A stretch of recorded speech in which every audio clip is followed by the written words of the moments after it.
Welcome to Firsts in Fiction, your first stop for learning to write fantastic fiction. I'm your host, Aaron Gansky, author of The Bargain, The Hand of Adonai series, Who is Harrison Sawyer, and Firsts in Fiction. And I'm Old Man Gansky, Alton Gansky, altongansky.com, and the writer of novels and nonfiction books for about the last 20 years. I did not realize how much your name actually sounds like Old Man Gansky. Yeah, it's pretty close. That's a good name. I think that should be your nom de plume. Should run with that. Well, I was going to use a couple of the names that other people call me, but we're trying to maintain our, PG rating. So I got you. We've got Old Man Logan. Might as well have Old Man Gansky. I think same thing, right? Old Man Alton. So, with the new car, by the way, Old Man Gansky with the new car. So. Exciting.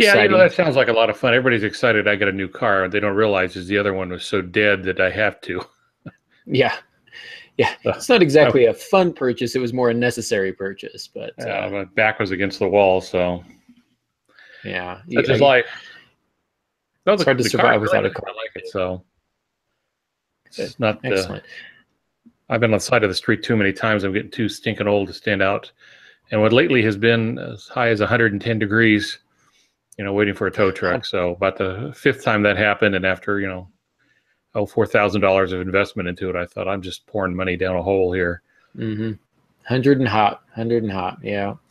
Well, a reminder to those of you, well, first of all, I guess I should probably say, if you're waiting for Molly Jo to introduce herself, you're going to be waiting for quite some time, probably about 2 weeks, because she's taking the night off, not feeling that great. So she's going to try and catch up early on her sleep, which means I'm watching the chat room.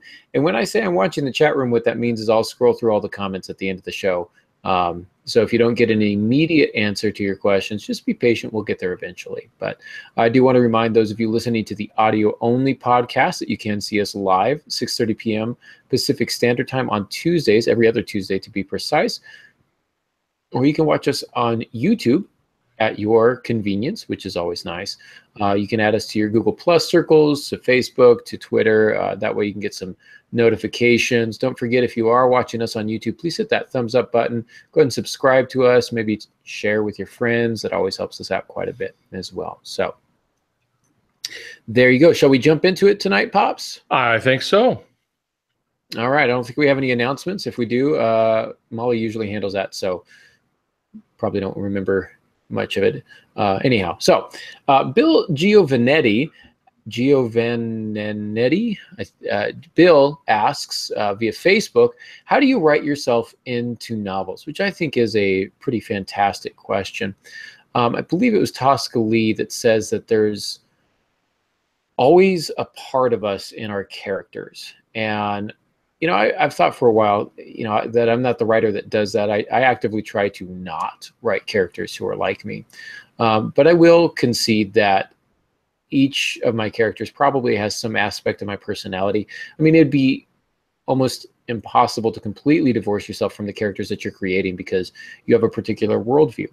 And you see things a certain way. And so you're going to have them react in particular ways. Now, the more you write, the better you become at writing characters who are not just like you.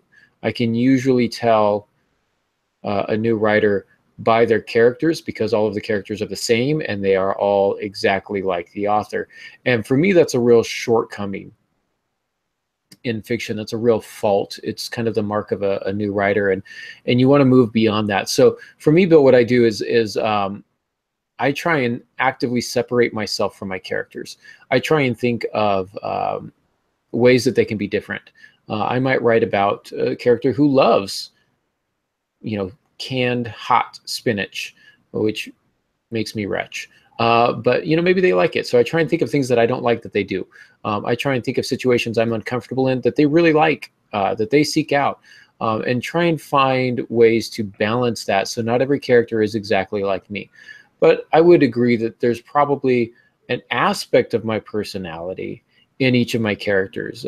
In the Hand of Adonai series, Erica is very much the sarcasm part of me. If you've known me very long, I can be sarcastic. doesn't take you long to figure that out. But so she gets all the good lines and things of that nature. Oliver is more the spiritual side of me. So each of my characters has some aspect of my personality, but not all of my personality. I've never taken the step, at least not so far. I'm not necessarily opposed to it, but it tends not to sell books these days. But where you'll have some authors who actually write themselves into the book as a character. Clive Cussler, I believe, Pops, you were telling me, does that. I've read a couple of his books. Kurt Vonnegut definitely does it, where you'll see in several Kurt Vonnegut books where he pops up as the author / character, which is always kind of fun, very meta.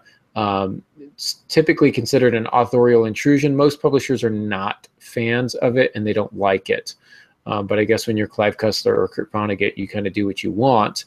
I've never taken that step, don't plan to, but that's not to say that I never will. So I guess the very short answer to your question is I try not to write myself into my novels, because quite honestly, I have a very boring life, and I don't think anybody really wants to read about it. So how about you, Pops?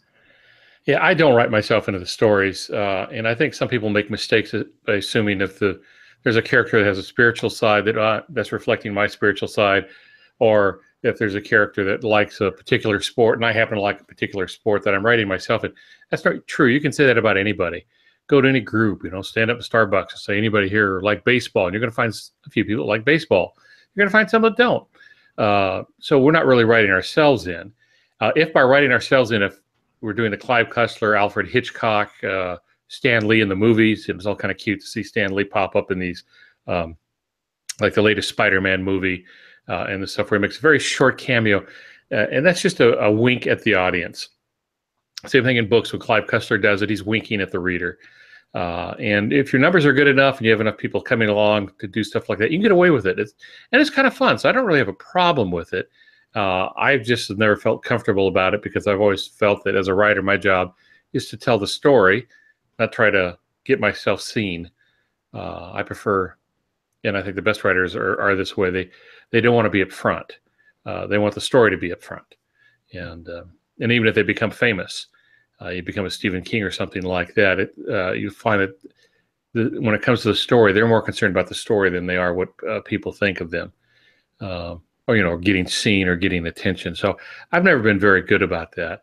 Now, I have written some qualities, because I understand them, into some of my protagonists that I share. So in Wounds, for example, I have a kind of a hermit-like seminary professor who prefers his books. He likes his office dark, and he really doesn't care for people to come around too much. He's happy one-on-one. He doesn't like groups because he's very uncomfortable in that. Well, part of that came from me, because that's just part of my faulty psychology. I don't really like groups. I prefer a dark room over a light room. I could live in a cave and probably be happy. So I took a few of those things and put into him, but his problems and stuff are not mine. The way he works those out are not the way I work things out. But I knew enough about that it would make this particular character all the more interesting. He's probably the only character I've done that with. Usually I try to make my protagonist better than me. So I'd start with my first book, which had a pastor in it, and I was a pastor at the time I was writing this. I wanted him to be a better pastor than I was. So I gave him qualities that I lack. And it was a way for me, to kind of experience what it might be like if I were more gifted in certain areas.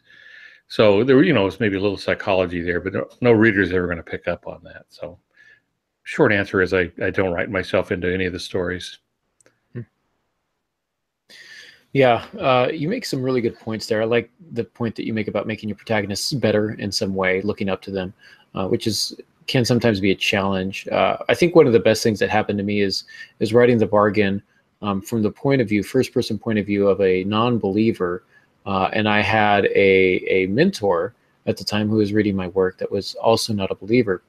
And so whenever I had my believer behaving in a way that a believer would, he would call me out on it and say, this is not really the way he would look at the world. This is not what he would think. This is probably not his first thought. Well, I've, at that point had very limited experience, or at least very little experience in actively observing the world and other people.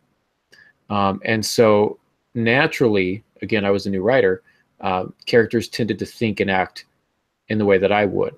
I think as we become older writers, better writers, really practice a craft, we become better observers.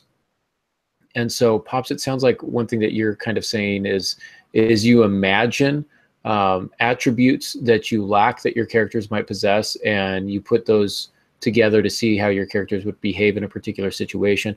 And I think that comes from careful observation. And it's not necessarily people watching at the airport, but maybe it's just watching a television show or series or a movie, or reading a book in which there's a character that you think is really fascinating. Would you agree with that, Pops? Yeah, I think so. There's always a tendency to take our own characteristics and put them, and usually I think writers will do this, they'll spread them across different characters, because it's what we know. We have some experience in that. So if it fits, that's fine, but that's not really me writing me into it, or you writing you into to the story.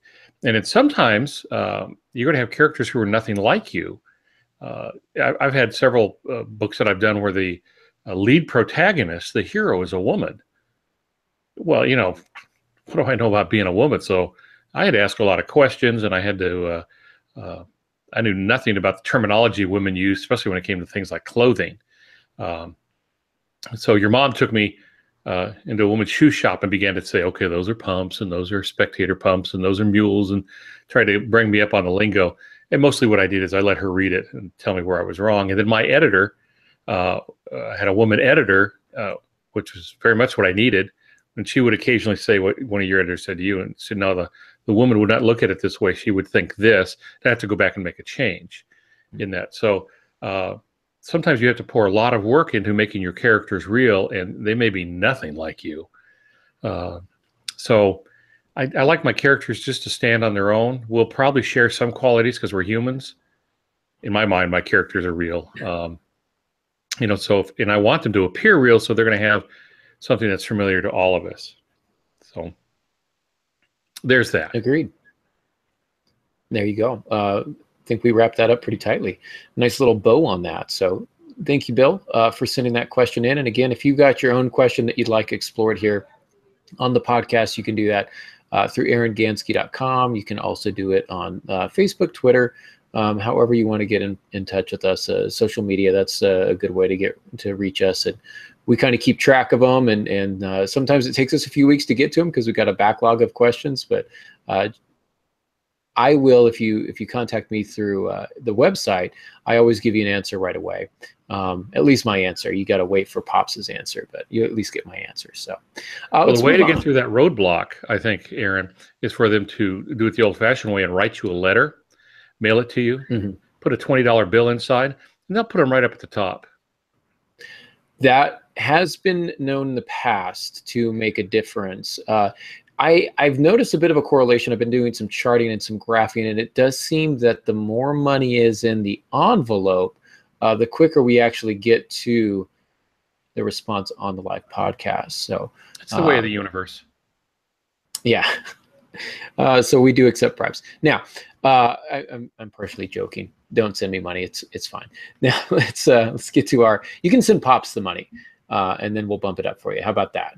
He's got a new car to pay for. So let's talk sneaky writer's tricks. Now, the more you do anything, the better you typically get at it. And so in any art, in any profession, you're going to learn some tips and tricks that help you be more efficient and basically just better at what you're doing. Writing is the same way. So over the course of the years that we've been doing this, Pops, we've kind of come up with some ideas that tend to help us in our creative process, things that you typically will not read about in books or how to write a novel type websites. So we wanted to go a little bit off the beaten path here and find some things that work uniquely for us, but might actually work for you as well. Now, this is not a prescription pill. This is not do this and you'll write a best-selling novel. This is not guaranteeing you any types of sales, but it is saying if you're stuck creatively and you feel like you need the benefit of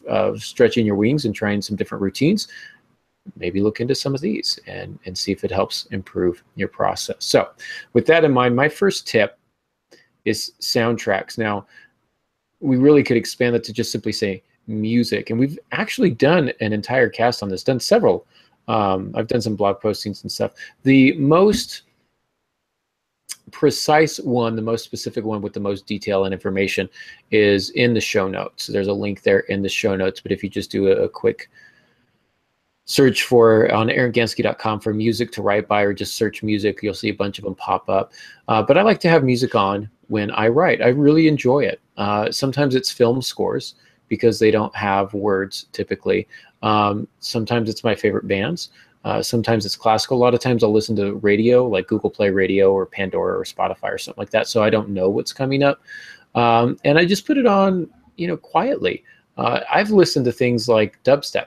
I've listened to things as pop. It's a very eclectic mix of music that I listen to. I'm not sure that I necessarily have a favorite. I do actively avoid country music because I just feel that's the smart choice to make. But I'm probably going to get some comments in the chat room. I apologize if you're a country music fan. Send all your letters to Aaron Gansky. Yeah, all your money to Alton, all the hate mail to Aaron. Please don't get those confused. Actually, go ahead and get those confused. That's fine. I'm okay with that. But I try to choose something that I can listen to in the background softly, that's going to help inspire my manuscript.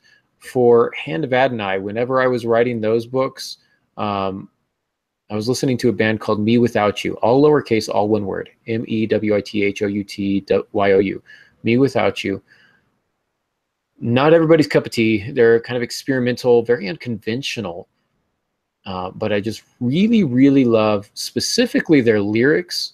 They're very poetic, and they kind of helped inspire a lot of the world building for the Hand of Adonai series, and just the flavor of music that they brought kind of helped me get in that mindset of otherworldly fantasy type world. And so I would really suggest, if you're writing something like that, maybe give them a listen, see what you think. But if that's not your cup of tea, that's fine. Find what is your cup of tea. Find what helps you to be productive in your writing. And we do go into more detail on that in the Music to Write By episode about what types of musics are good to listen to and what types of music are actually counterproductive to listen to. But if you notice your production is stalling, maybe switch radio channels until you find something where your production is actually increasing. How about you, Pops? Yeah, I'll follow your lead here on this one. But I usually write in silence most of the time. I'm very sensitive to sounds. I got lousy eyes but great ears. And that's not always a blessing. Sometimes it's a curse. So usually I write in silence. If I'm doing other grunt kind of work stuff, then I don't mind having music on, and I'll turn on mostly the oldies but goodies rock and roll kind of stuff. Sometimes musicals, depending on the musicals. And I'll enjoy that. But when I'm writing, it's usually silent unless I have to block out noise from the outside or noise within the house, like television in the other room, or if there's other people in the house besides my wife and they're chatting, I will hear all of that. I always had the worst time when you kids were small because, I'm tuned to your voices. And so as soon as somebody spoke, I had to listen to see if there was a problem going on and if I was needed. And it's a really hard thing for a parent to get rid of. So I used to sit with the Bose noise-canceling headphones on. I still do that at times. I would do that when I go to Starbucks to work. I always put on the Bose headphones because I didn't like all the other chatter going on. But I like working at Starbucks. So for the most part, I work in silence. If I do listen to music, there's some I have to avoid. I have to avoid adult contemporary music, contemporary rock and roll, even oldies but goodies, because that'll distract me. I can't listen to classical, oddly enough. I know some people like Jack Kavanaugh. We had him on a long, long time ago. And Jack Kavanaugh loves to write with classical music in the background. My problem is I listen too closely. I listen to the individual instruments that are being played, so I get pulled out of my work. So I try to stay away from classical. So if I'm going to do something that's going to be movie scores, those will often help. And since I used to do a lot of supernatural suspense, I used to keep on hand some dark music that would help set the tone when I get to those sections where things are going to be evil and dangerous and stuff like that. But one of the things that has worked for me is nature sounds, like background sounds, ambient noise, where it's rain, sometimes thunder and lightning in the background, those sorts of things. It can't be too much. I've noticed, for example, jungle sounds with croaking frogs and stuff like that. That doesn't work for me. But there are a few that I can listen to, and that just becomes background noise, and it blocks out all the other noise. So music can be good, and you just really have to find out what works for you, but you do have to be brave enough to say, this is distracting me, and the work is more important, and to turn it off or try something Absolutely. else. Agreed. Love nature sounds, and you can actually get apps on your phone, free apps, I believe. Sure. Oh goodness, I'm kicking things. I apologize. Free apps on your phone to get some of those, and they're just kind of play on loops, and that's fine. Sound of rain, sound of, like you say, the rainforest, things of that nature. But they do kind of help set that mood. They are white noise, and they do help kind of cancel out some of the distracting noises around your house if you've got those distractions. Small children playing, those types of things. I'm glad you mentioned it that way. I'm sorry to interrupt you here. My app that I use is white noise. I use it's an iPhone app. You can probably get it for some of the other phone systems, but I use white noise, and it's just in a loop. And I have and you can combine some of them. So I have one that uses 3 different backgrounds, and I find it very, very relaxing. And out of it, the short story I did for a magazine I was asked to do, it came from a set of those sounds. That's where the idea came from, the imagery. So sometimes it can generate ideas for you, release your creativity. I'm sorry, go ahead. No, that's great. I'm glad you made those points. Anytime we can give a solid reference or recommendation for a specific way that our writers can kind of include this in their routine is positive. I don't remember what mine is called. I think I had the white noise app at one point. There are some that you pay for. There are some that are free. If you pay for it, you don't get ads, and you can mix sounds together and stuff like that. But really good for setting that mood. One of my other tricks is to stop in the middle of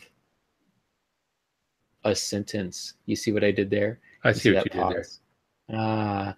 And of course, when I edit the audio, I'm going to take out all the blank noise, so nobody's going to get that joke. But anyhow, stop in the middle of a sentence. This is not my trick. Pops, I believe you actually recommended it to me, and I think it came from, I want to say Stephen King, but Tess is in the chat room. She'll probably let us know who recommends that writers stop in the middle of a sentence, or in the middle of a scene, or in the middle of a paragraph, or something like that. Or you can simply leave yourself notes. I do both. I'll stop in the middle of a sentence and leave myself notes. It's definitely a habit that I've gotten into because when your writing time is sporadic and you only have 5 minutes here, 10 minutes there, even if it's as much as an hour here, an hour there, one of the toughest things to do is to figure out where you left off and what you wanted to say next.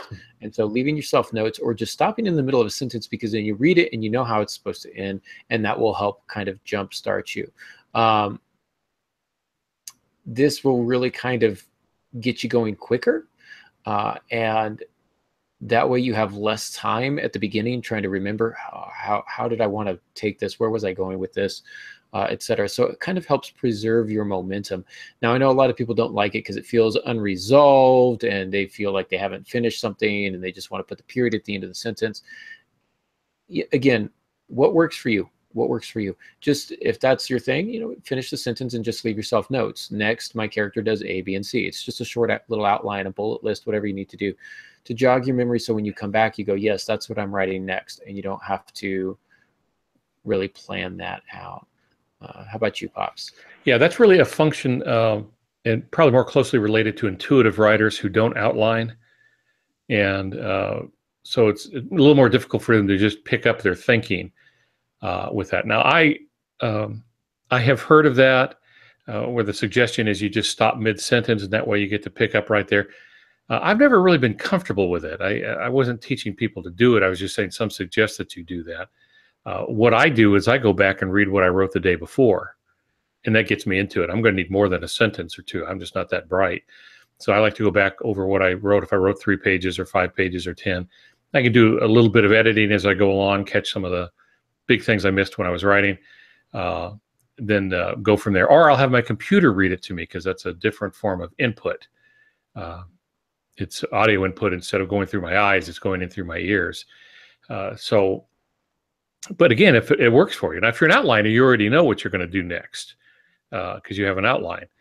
But those times when I've been writing intuitively, I like to finish the scene or the chapter, and then I'll do a quick bullet list. Okay, this has got to happen, this has got to happen, this has got to happen.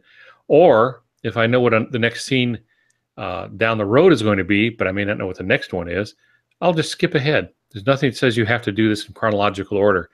No one's going to read your first draft, and no one's standing looking over your shoulder going, no. You can't go to chapter 6, scene 3 until you finish all these others in between. Nonsense. You do it in whatever order you want in your first draft. Write it backwards if you want. Nothing wrong with that, as long as it keeps you going. So just whatever works for you. But you're right, a lot of people will just stop mid-sentence and in a belief that it'll get them going again. But I usually just go over what I wrote before, at least a page or 2. That's something that I will do if I've been out of my project for any length of time. For example, I've been working on this science fiction novel for a number of months, but I've had to take some weeks off because I'm working on proposals and things of that nature. My summer schedule gets a lot more chaotic, a lot of irons in the fire. And so as I'm working on these proposals, I haven't been able to focus on the science fiction. I'm definitely going to go back and reread the last chapter or 2 chapters, whatever the case may be, to try and rekindle the story world for myself.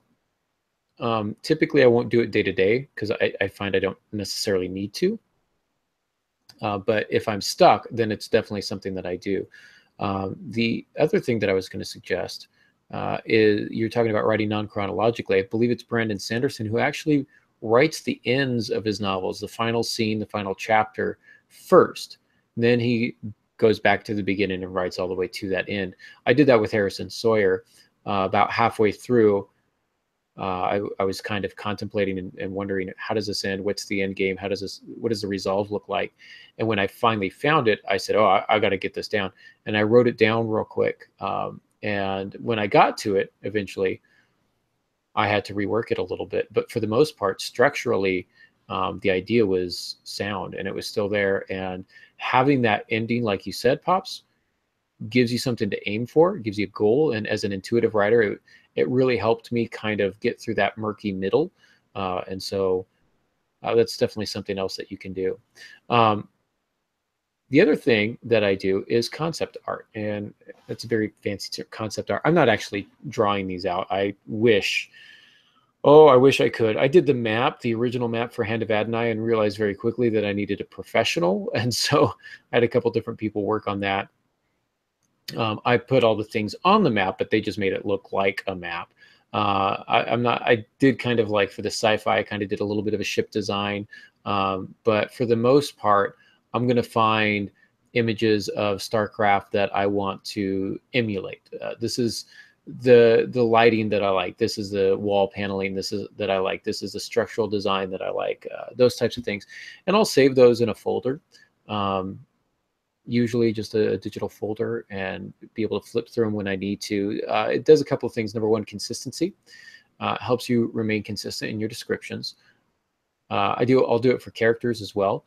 Landscapes, it's a big thing, especially when you're writing like fantasy, sci-fi, dystopian, those types of things. You can get a lot of those really great works of art. You can kind of look at them and kind of do some digital clipping, little binders, put together little binders. Pops, you call them style sheets. I'm going to let you talk a little bit more about those as we get to your point. But it really helps in a lot of ways, not only just for the inspiration, but for the sake of consistency. So I like to do that.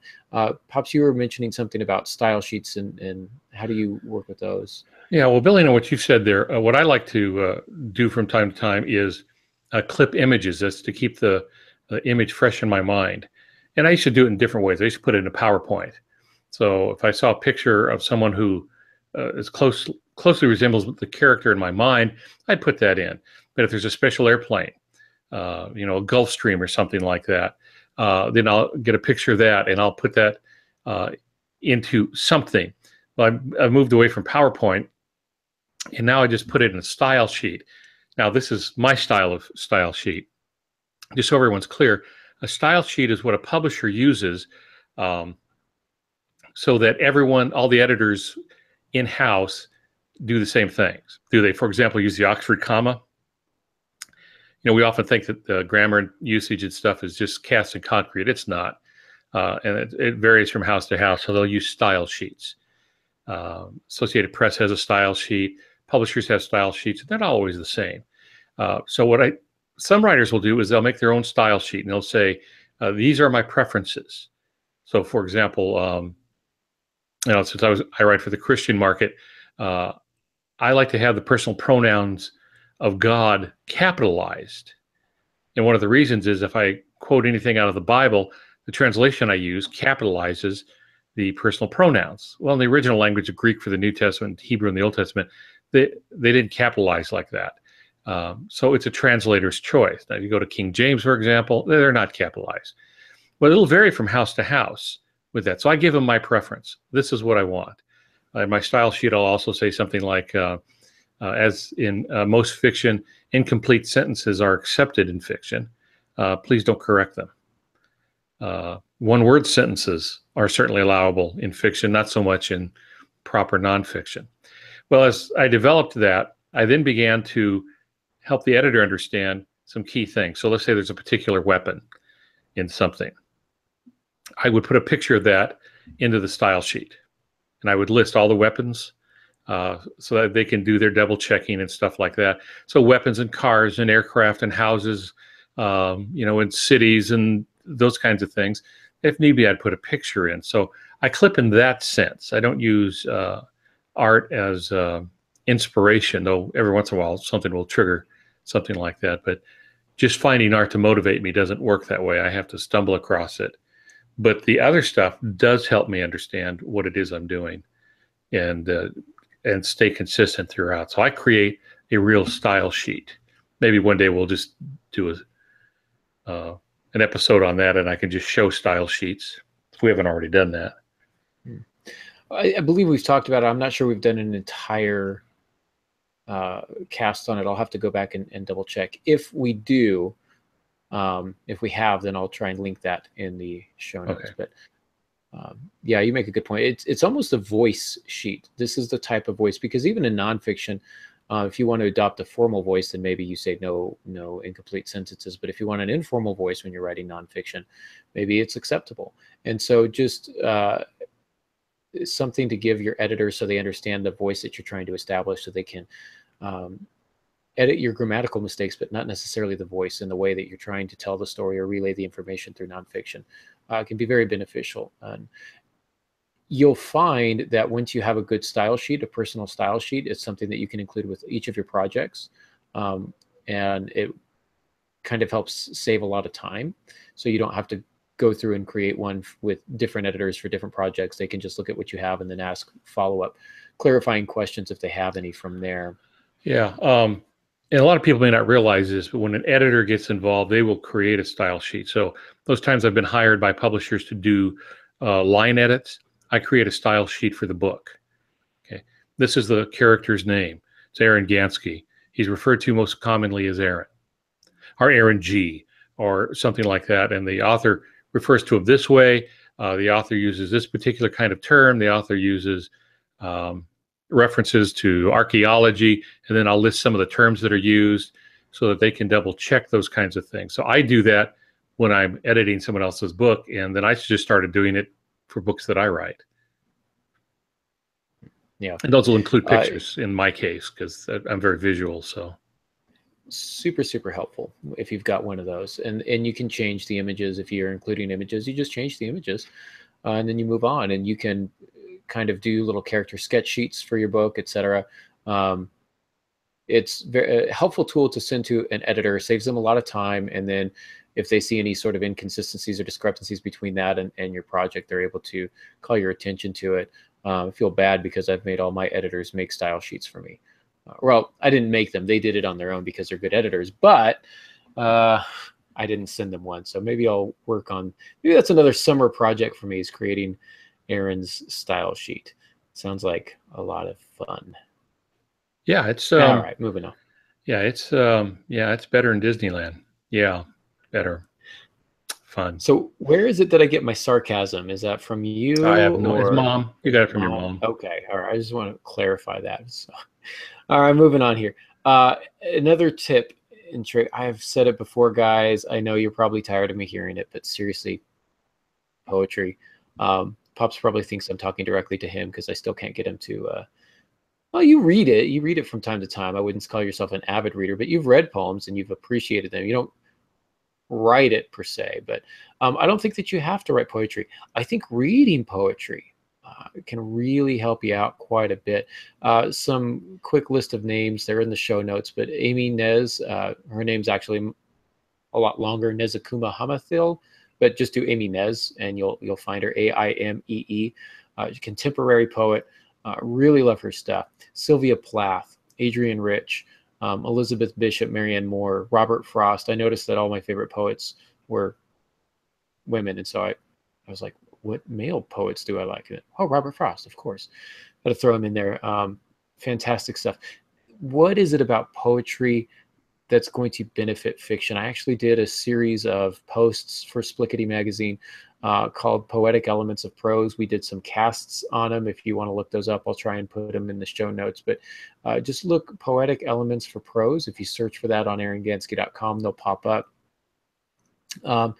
And what I like about it is, perhaps more than anyone else, poets understand how to efficiently use language in a very evocative manner. Not necessarily, I don't say evocative in terms of inappropriate evocativeness, if you will, but emotionally evocative. It's going to make you feel, and they can do it in just a few lines.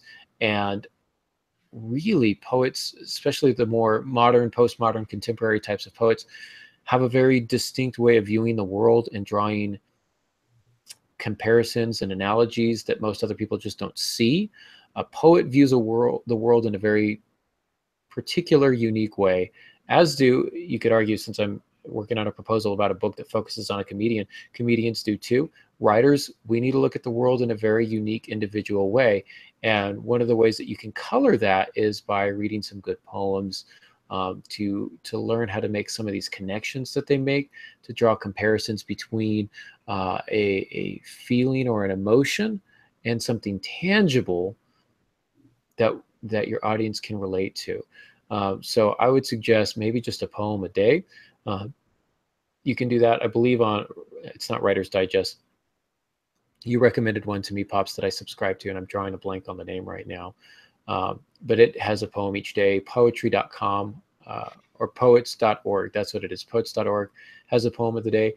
Just something to bookmark and check occasionally here and there. And just, you don't have to analyze it. You don't have to scan it. You don't have to find out if it's a sonnet or a villanelle. Just appreciate it and appreciate what they've done with language and how they've used language to accomplish their goals. It's really pretty impressive, I think. Pops, I know you're not super into poetry, though. I think you're referring to the Writer's Almanac. Yes, Okay. Thank you. Yeah, the Writer's Almanac, which was originally narrated by Garrison Keillor, always has a poem. It begins with a poem. I just found one from July 7th, and you can listen to it or you can just read it. And then after that, they have some, what I think is interesting stuff. It's the birthday of Jewish artist Mark Kagal. There's it's the birthday of drummer Ringo Starr, Robert Hyland. Mostly they focus on literature, but there is always a poem in every one of these, and they come to you daily. So you subscribe to it. It's the Writer's Almanac, American Public Media. So you just have to look that up. Look up the Writer's Almanac, and you can subscribe to it, and they'll just send you an email every day. And it's really great. I read it every morning. Okay, now for me, movies inspire me. Yeah, I'm not big on poetry. I don't have a problem with it, but you and I used to joke about it a lot.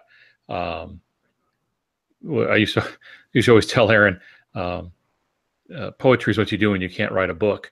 And I stole that from the sciences, which says biology is what you do when you can't do the math. There's always this little competitiveness, but I have a great respect for poets and poetry. I'm just not well, if you pardon me, versed in it. But I'm not well versed in poetry, and so it's mostly ignorance.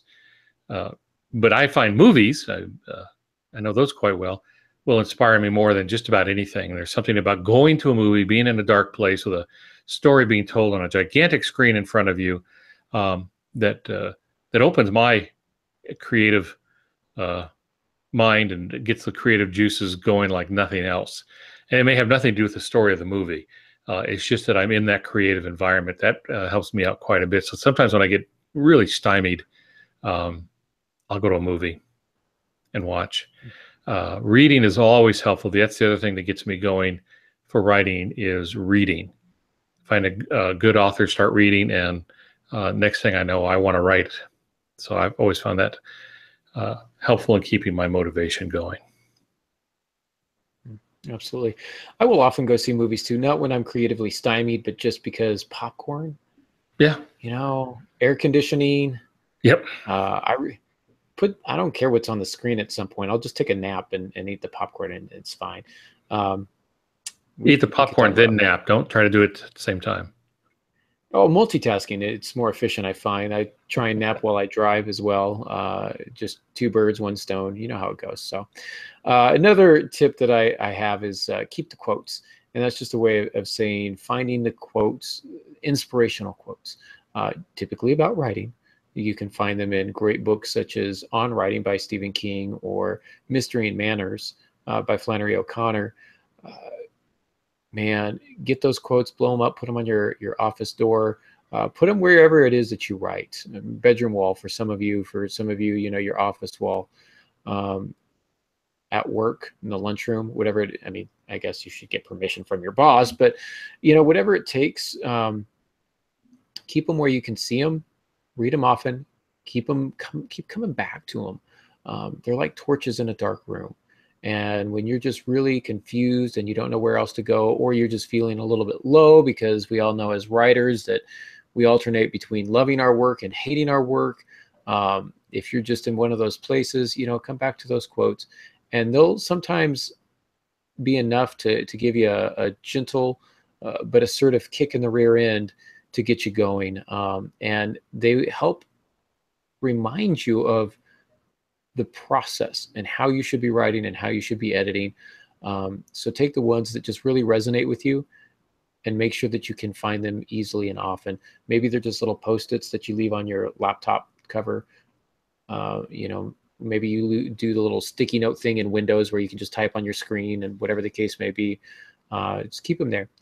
Change them often if you need to. Keep the ones that you like, whatever the case may be. But finding those inspirational quotes can also be good for you. How about you, Pops? Any other tips or tricks? Sure. Since we're talking about sneaky writer tricks, let me just throw a few out there, sort of off the top of the head here.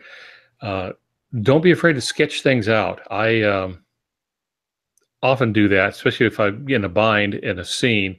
I will sketch out the setting, and that'll help me dictate the action. And of course, that's what they do in movies. That's why they have storyboards. But I remember in doing Finder's Fee, I had a tricky scene that's set in the large grounds of a mansion on a cliffside overlooking a beach, which is based on a house in San Diego. And I finally had to draw it out. It didn't have to be fancy, just enough for me to know what was going on, to help me describe what was keeping my character from doing one thing or another thing and forcing them to do this kind of thing. And so I've done that quite a few times. I've even acted a few out. And when I say acted, is I just get up and pace around and say, all right, how would they approach this building and how would they do this? And I kind of step through it and then get some ideas from that. So sometimes the best writing work you're going to do isn't putting words on the page. It's drawing images on a piece of paper, or walking through your imagination and seeing how that works out. Another related trick is to use Google Maps. And Google Maps has a street view. and I've used this many times. It's looks like a little yellow person, and you drag it down to a particular street, and if they have the photos along that street, then you can see everything from a street view. So I did this in Wounds, where I had a scene near, I think it was De Anza Cove in San Diego, and I wanted to see all the houses around it and the park across the way. Well, once I plunked the guy down there, I have a 360-degree view, so I could see all the houses. I could move up and down the street. I could pick the tree where I wanted something to happen, and it was all there, laid out for me on my computer, and I didn't have to go to San Diego. More's the pity, since I grew up there. But nonetheless, I could see how things were today than when I was growing up in that area. So Google Maps extremely helpful. The only downside to it is you can get really distracted. Gee, I wonder what the Eiffel Tower looks like, and then you jump over to Paris, and then, an hour is gone while you're looking around there on the streets. And then let me give another one, maps of real places. I used to get maps. And so, for example, I set my Maddie Glenn series of suspense novels in a fictional town, but it's really Ventura. Fancy name of the city is Buenaventura, but everybody just calls it Ventura. And so I use she's a mayor, so I use the exterior of the building for the city government. I use the street layout, occasionally changing the names of the street. But if you read that book, you're really reading Ventura, not the place that I call it. And you can do that through all your fiction. You can pull a section. I mentioned San Diego several times. You can take a neighborhood out of San Diego and place it any place you want it to be and call it whatever you want. At least you have all these streets and all these names and all these buildings, and they're right there in front of you. And so that works out very well. Those are some of my sneaky tricks. Good ones, good ones. One for me is listening to podcasts. I notice this when I need not just writing podcasts. Obviously, listen to First in Fiction. It's the best writing podcast there is. But I'll also listen to writing excuses from time to time. The podcasts that I generally listen to are not necessarily related to writing, though. I love Radiolab. And it's got a liberal bias, but but they tell really good stories. And it's fascinating to me, some of the stories that they come up with, and exploring these types of sometimes science related, sometimes just sociology related, and ethical, moral types of dilemmas. Hunting the black rhino, for instance. You hunt a black rhino and everybody thinks that you are, some sort of demon or devil because it's an endangered species. And then they talk to the guy who, paid $100,000 or more, whatever it is, to go hunt this black rhino. And what you find out is he's killing, these old males that are past breeding age, that are incredibly aggressive and killing off the younger bulls.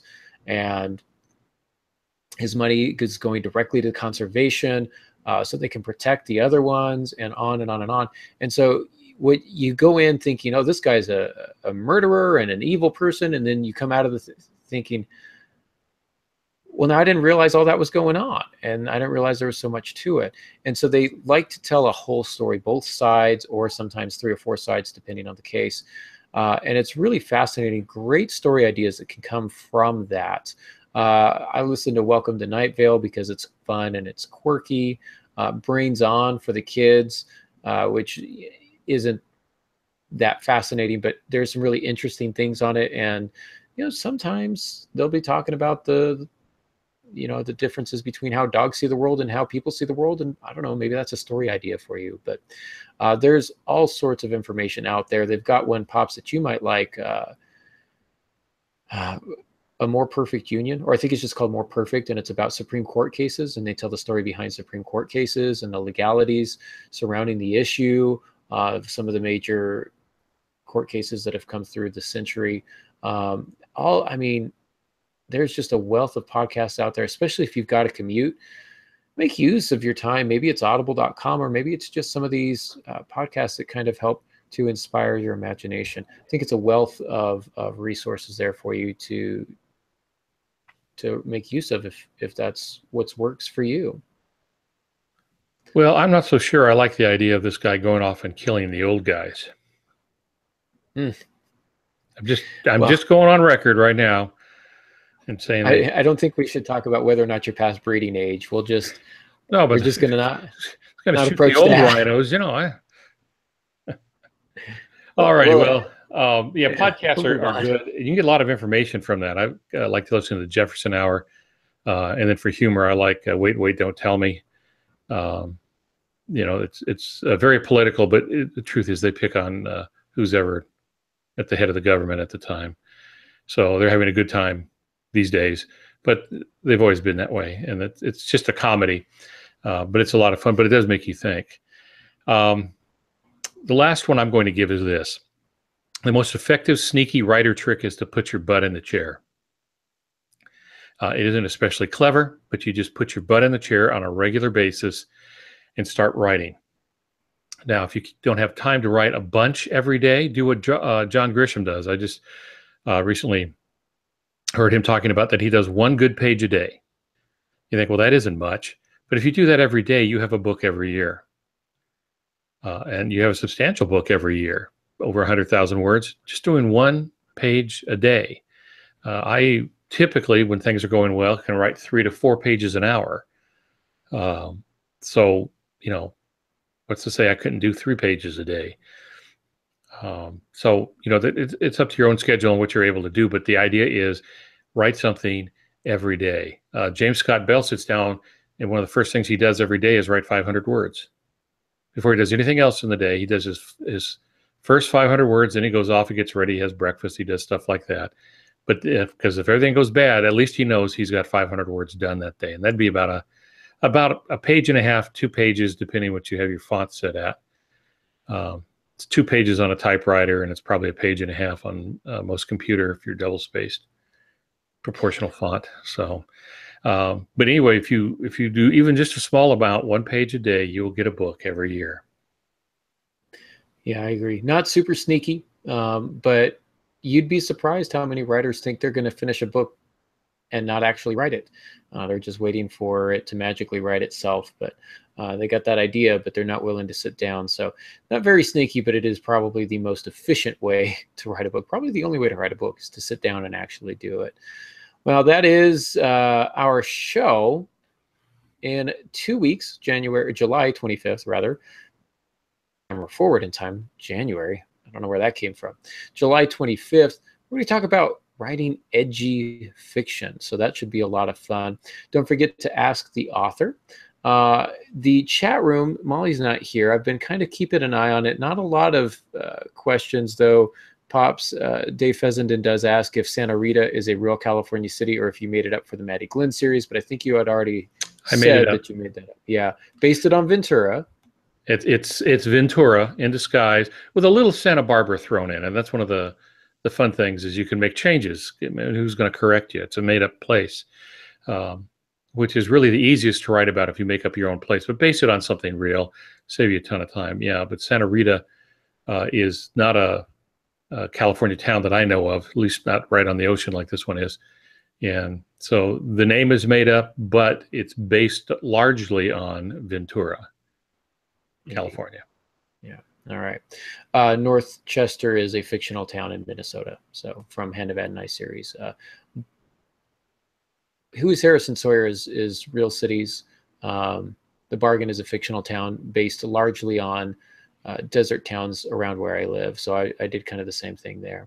But there's that. So we had a great chat room. Jacqueline was there kind of to keeping an eye on things. So thank you, Jacqueline, for that. Dave was there, always contributing, and Tess, of course, giving us her tidbits of great information. So Andy and Sophia also joined us. Thank you guys for being here. Really appreciate that.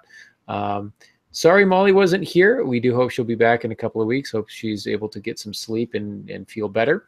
But until then, you can always find us at altongansky.com, franklymydearmojo.com, and aarongansky.com. So until next time, good writing.